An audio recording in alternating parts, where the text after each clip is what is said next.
Sentidos clásico y moderno de inmanencia. Por Cornelio Fabro. Con el pensamiento moderno se opera una nueva inversión del concepto de inmanencia, que pretende ser síntesis y superación de la inmanencia tanto del pensamiento clásico como del dogma cristiano, es la que puede llamarse la inmanencia constitutiva.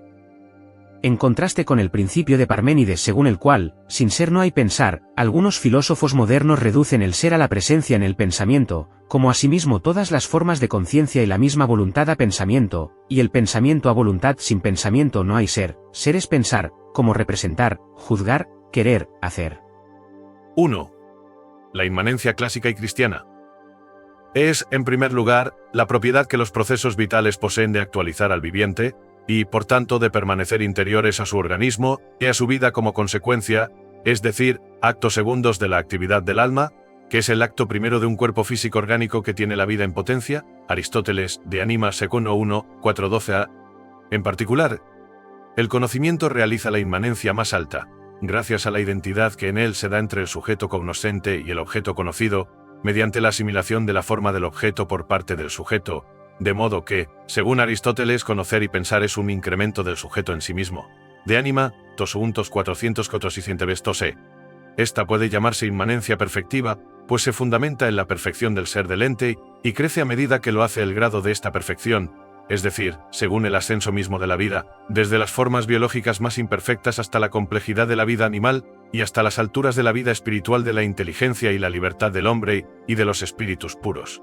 En su significado metafísico absoluto, la inmanencia es la propiedad misma de la divinidad, en cuanto que Dios es el esse subsistens por esencia, ser subsistente por esencia, y por tanto plenitud de vida, acto perfecto y primer principio, como ya Aristóteles llegó a entrever, metafis, 12.6 Aristóteles concibió el primer principio como pensamiento puro, o 7.300 de sus 3, motor inmóvil y separado del mundo, que vive la plenitud de su vida admirad actividad de inteligencia pura, que en el conocer posee su perfección suprema, y en él expresa la vida eterna de Dios.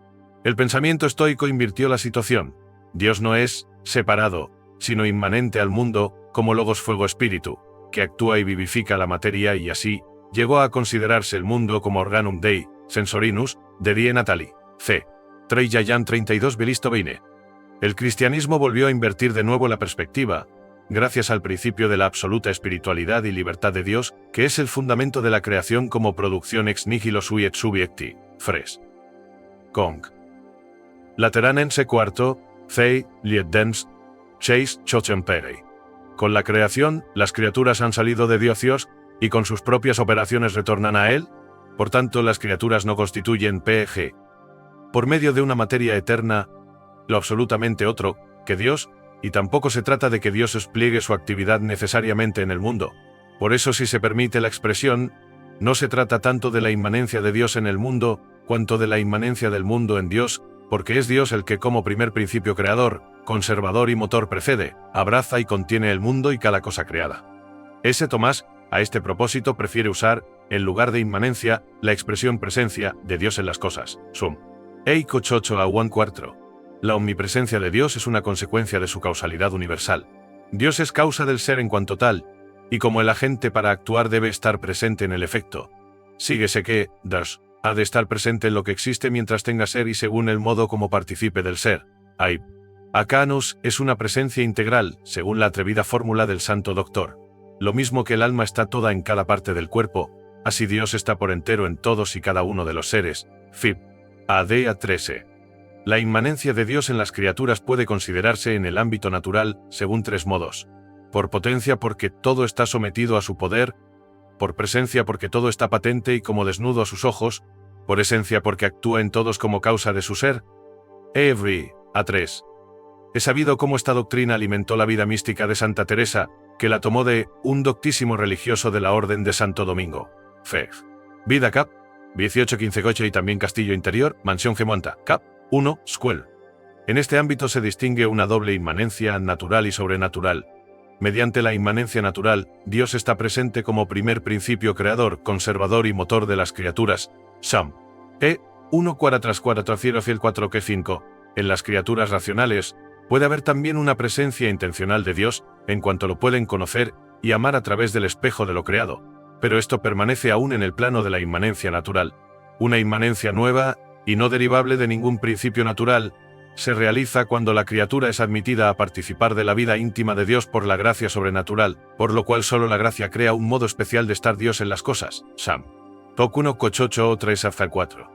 La suprema forma de inmanencia es la del Verbo divino en Cristo, mediante la unión hipostática, a la que sigue la de los bienaventurados en Dios, en la vida eterna. 2. La inmanencia moderna. Con el pensamiento moderno se opera una nueva inversión del concepto de inmanencia, que pretende ser síntesis y superación de la inmanencia tanto del pensamiento clásico como del dogma cristiano. Es la que puede llamarse la inmanencia constitutiva. En contraste con el principio de Parménides según el cual, sin ser no hay pensar, Frag.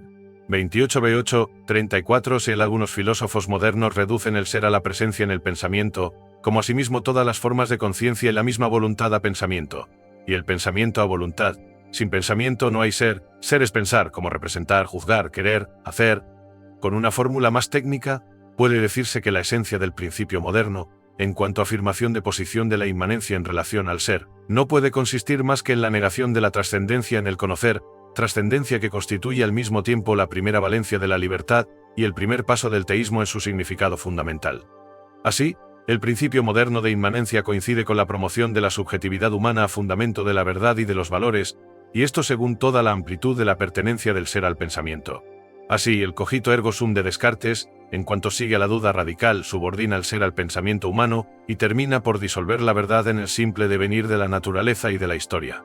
Con una fórmula radical puede decirse que mientras en el realismo es el ser, sudarse y presentarse a la conciencia, lo que fundamenta y actualiza la misma conciencia, que es por eso conciencia del ser, y configura la verdad como conformidad al ser del que depende, en el pensamiento moderno, gracias a la duda radical la conciencia comienza consigo misma y desde sí misma, a partir del propio acto de cogitare, de modo que el ser significa el ser en sarento de la conciencia, depende de la conciencia y se identifica con su actualización, y se configura según el modo en que se conciba esa actualización, las ideas claras y distintas. B. Descartes Spionza racionalismo, la visión de Dios, Bama Leberauen.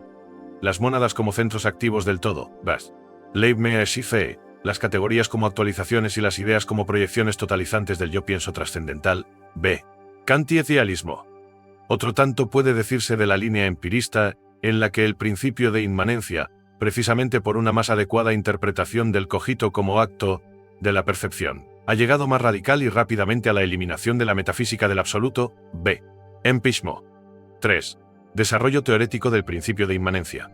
El principio moderno de inmanencia presenta tres momentos teoréticos. En primer lugar, la posición de la conciencia como fundamento mediante la experiencia radical de la duda, o duda radical, que es la fórmula teorético-negativa del principio de inmanencia. La duda, en efecto, no se refiere al aparecer, sino al ser y a la verdad del ser, y es más, el aparecer se afirma como estímulo y razón de la duda para alcanzar la verdad, pero aquí la duda no es tanto la exigencia de esa verdad como sucede, en cambio, para cualquier conocimiento reflejo y para la filosofía como tal, sino su mismo fundamento. Esto significa, téngase bien en cuenta, que el conocimiento es concebido como negatividad activa, es decir, que el momento constitutivo de la afirmación es la negación. La mediación del no ser es la que hace posible la afirmación del ser. El no ser, o duda radical, puede tener varias referencias, es decir, puede referirse al objeto según diversos aspectos. Descartes comenzó a dudar de la experiencia inmediata y de las ciencias físicas, después pasó a dudar de la misma matemática y de cualquier conocimiento adquirido, para alcanzar la absoluta disponibilidad del acto simple de la conciencia. Pero recuperó todo eso con la confianza en la razón teológica a la que, si bien por motivos diversos permanecieron fieles los grandes representantes del racionalismo, como Spinoza, Malebranche, Leibniz, Walsh, el no ser, que era la sustancia de la duda en el racionalismo y que corroboraba en proporción directa, mediante la oposición, la verdad de su contrario, estaba referido a la experiencia inmediata, al dato, a la finitud empírica, al momento transeúnte. 2. Después, viene la resolución en la inmediatez del contenido. En efecto, la filosofía moderna se ha desarrollado como un grandioso concierto teológico, como una serie de variaciones sobre el tema del argumento ontológico. Bau. Ontologismo, y eso con una precisa y firme conciencia de ello, comenzando por Descartes, y con Malebranche, Spinoza, Leibniz, al menos hasta Hegel, que constituye el vértice de la ambigüedad, es decir, del salir de sí teológico del hombre y del entrañamiento antropocéntrico de Dios. Aquí lo verdadero es solamente lo absoluto, lo necesario es racionalismo, el todo Kant, idealismo, y el acto se verifica, en el interior de ese necesario, del todo como un presentarse y como presencialización del mismo. Esto no quita la diferencia existente entre el olímpico mundo del racionalismo y el agitado mar del criticismo y del idealismo, o la diferencia que aquí interesa se refiere únicamente al modo y al método de alcanzar y afirmar el absoluto, no a su función de fundamento, no ético-óntico para el paso desde la experiencia a la metafísica. Por eso, no debe sorprender que esta línea clásica del pensamiento moderno en tono mayor se haya presentado precisamente con Descartes en función explícitamente polémica contra el ateísmo y el materialismo. Fre. Descartes, Meditaciones de Prima Filosofía, ed. Adam Tannery, T. D. Setopu, p.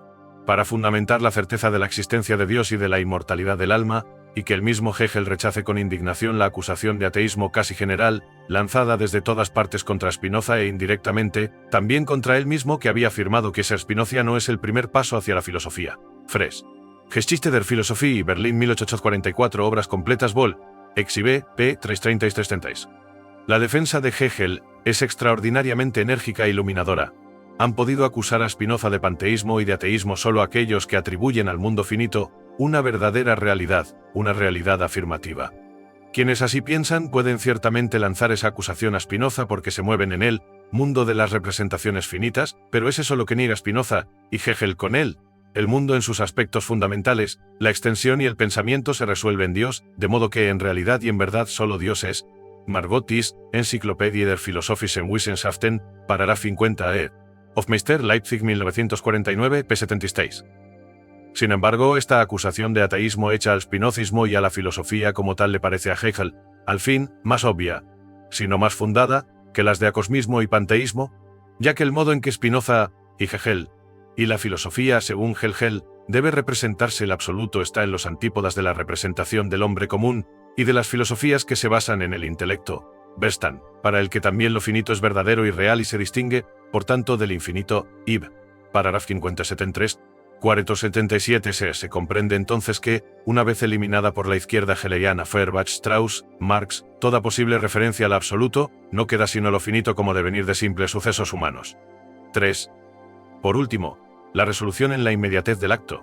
El principio moderno de inmanencia, en su desarrollo histórico que tiene sus vértices en el racionalismo, empirismo, criticismo, idealismo, positivismo, materialismo dialéctico, hasta las varias formas de antropología trascendental del pensamiento contemporáneo, ha buscado su desarrollo y su autentificación como principio de la conciencia, en virtud de una exigencia igualmente esencial y originaria, la de la verdad como inmediatez del acto.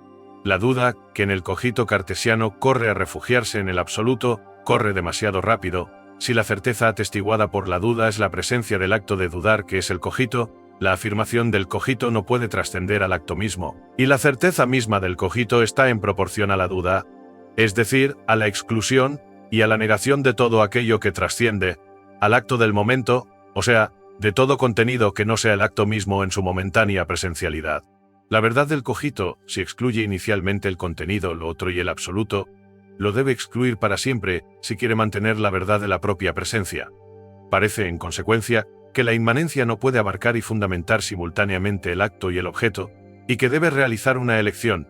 La historia de la filosofía moderna es la tensión de esta elección que continuamente se renueva. La lucha que se realiza en esa tensión puede llamarse una controversia de familia, ya que ambas direcciones, el empirismo y el idealismo, afirman que parten del mismo principio de conciencia o de inmanencia del ser, pero, en realidad, es la lucha que el mismo principio de inmanencia sostiene con y contra sí mismo, en cuanto que siempre que intenta y tiende a radicalizarse, es decir, a reducirse al fundamento, se ve obligado a perder y a reconocer la pérdida del otro polo de la dialéctica. Si va hacia el absoluto, escogiendo el contenido, pierde el acto y con él la presencia como inmediatez fundada fundante, y así, por el contrario, va hacia el acto, eligiendo la inmediatez de la presencia, pierde el contenido y con él el fundamento de estructura y de significado. 4. El principio moderno de inmanencia y el ateísmo. La incidencia atea del principio de inmanencia se manifestó enseguida, con la primera aparición del cogito cartesiano, y no ha habido filósofo moderno, de cierto relieve, que no haya sido acusado de ateísmo. Este hecho es significativo, pero no constituye el aspecto más profundo y actual del problema. Lo que importa principalmente, para no errar el blanco, es reconocer que la filosofía moderna ha hecho de la conciencia un nuevo inicio, invirtiendo así la perspectiva del ser y realizando el más audaz, y fascinante intento del espíritu humano, el de la autofundamentación radical del pensamiento en sí mismo. El punto cero, en el que el cogito se ha resuelto en muchas filosofías contemporáneas, constituye su verificación esencial, que es, a la vez, el reconocimiento definitivo del no ser o nada del hombre, precisamente sobre el fundamento del proclamado no ser constitutivo de la conciencia. De ahí no es causal que el no ser de Dios sea afirmado, ahora ya sin remordimientos como solidario del no ser del hombre. El camino de esta verificación o resolución ha sido largo y laborioso, pero no incierto ni siquiera inútil en la economía del espíritu. Entendemos, por tanto, la resolución del cogito al punto cero como inevitable y constitutiva. Los renovados intentos por retardar la cadencia atea, que cada vez son más raros y débiles, no son, pues, más que modos de pararla, y por tanto, constituyen una incomprensión del principio mismo o, si se quiere, se trata de interferencias de la actitud personal del filósofo impuestas y sobreañadidas a una coherencia que es arbitrariamente interrumpida en el momento decisivo. Por eso, consideramos inauténticas e intrusas todas las formas de teísmo aparecidas en el pensamiento moderno, o, diciéndolo de modo positivo, afirmamos que el pensamiento no puede trascender el horizonte humano que se ha dado a sí mismo con el cogito. Entiéndase bien, para evitar equívocos, desde Descartes hasta las más recientes pretensiones del marxismo y del neopositivismo, las relaciones entre dicho pensamiento moderno y la aparición de la moderna ciencia han sido muy acentuadas, pero se trata, también aquí, de un equívoco que la ciencia contemporánea ha disipado generosamente. La ciencia tiene un propio ámbito intencional bien definido, con métodos, principios y conceptos propios, y no depende de la filosofía más que en ese poco en que toda actividad humana estructurada puede depender. En cualquier caso, una filosofía como la de la inmanencia, que reduce el contenido de la experiencia, y por tanto, también de la ciencia a la experiencia de conciencia, no presenta ningún sentido y, por tanto, ningún interés para la ciencia. Este es un punto importante.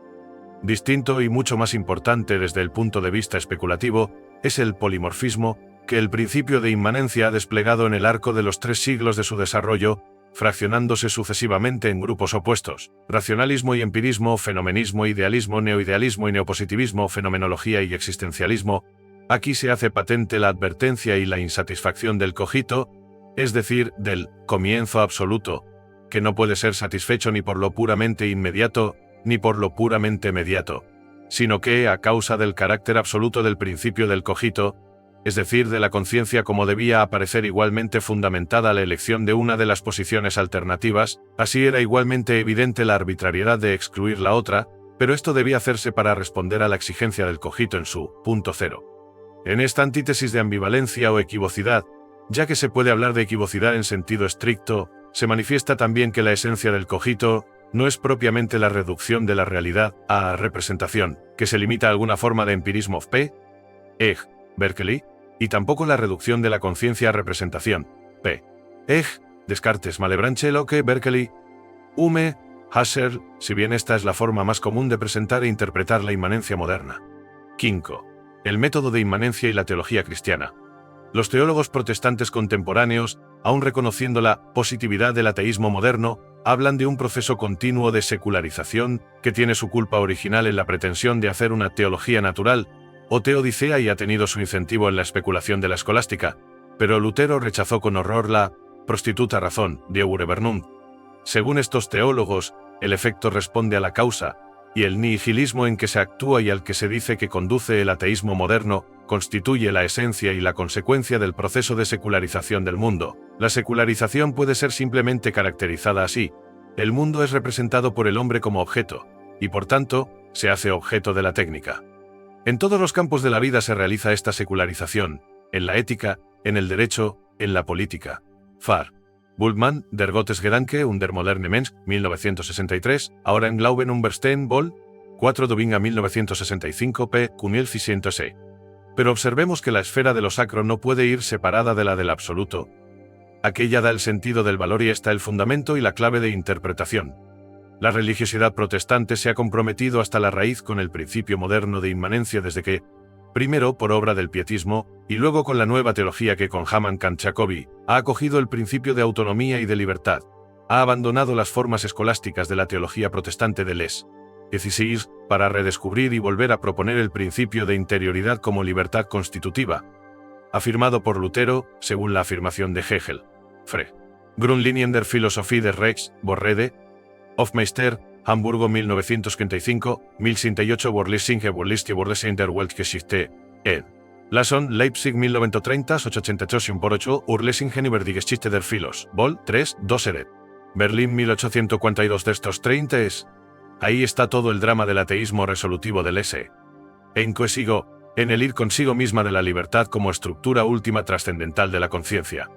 En el campo católico el episodio más grave de la aplicación del principio y método de inmanencia a la teología lo ha constituido la herejía del modernismo teológico. En cambio, el método de inmanencia tal, y como fue desarrollado por Blondel, ha de entenderse más bien en la línea de la distinción entre conocer y querer, para la fundamentación del acto de fe.